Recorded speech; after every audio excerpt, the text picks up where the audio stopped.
Shri channel తరపున అందరికీ నమస్కారం అండి. మనమైతే మందలపర్లో వేంచేసి ఉన్న శ్రీ ఉమా లీలకంఠేశ్వర స్వామి వారి దేవస్థానానికి అయితే వచ్చాం.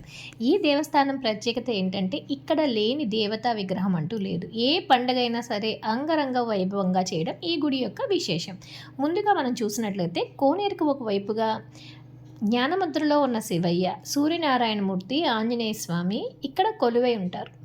ఇక్కడ సూర్యనారాయణకి సంబంధించి రథసప్తమి, హనుమాన్ జయంతి వంటి కార్యక్రమాలతో పాటు కార్తీక మాసం అంతా శివరాత్రి, శివయ్యకి చాలా రకరకాల పూజలు చేస్తూ ఉంటారంటండి. గ్రామస్తులంతా కూడా అన్ని పండుగలు మనం చేసుకోవడానికి వీలుగా దేవాలయం నిర్మించుకుంటే బాగుండని చెప్పి విరాళాలు స్వయంగా సేకరించి ఇక్కడైతే ఈ విధంగా గుడినైతే నిర్మించడం జరిగిందంట.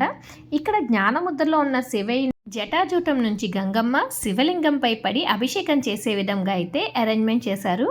కార్తీక మాసంలో కోనేటి దగ్గర 10,000 దీపాలతో ప్రతినిత్యం కూడా ఉత్సవం జరుగుతూ ఉంటుందండి. అలాగే కార్తీక మాసం సోమవారంలో అన్నదాన కార్యక్రమాలు కూడా జరుగుతూ ఉంటాయి. గుడిలోకి ప్రవేశించగానే ముందుగా కాలభైరవ స్వామి అయితే మనకి ఇలా దర్శనమిస్తారు. విష్ణుమూర్తి యొక్క 10 అవతారాలు, రకరకాల దేవతా విగ్రహాలు, 12 జ్యోతిర్లింగాలు, అలాగే అమ్మవారి 18 పీఠాలు అన్నిటిని కూడా మనమైతే ఇక్కడ దర్శనం చేసుకోవచ్చండి. ప్రతి మూర్తిని కూడా చాలా అందంగా అయితే చిత్రీకరించారు.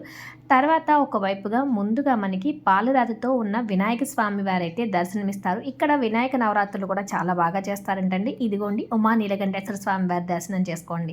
స్వామివారికి ఒకవైపుగా ఉమాదేవి దర్శనం ఇస్తూ ఉంటారు.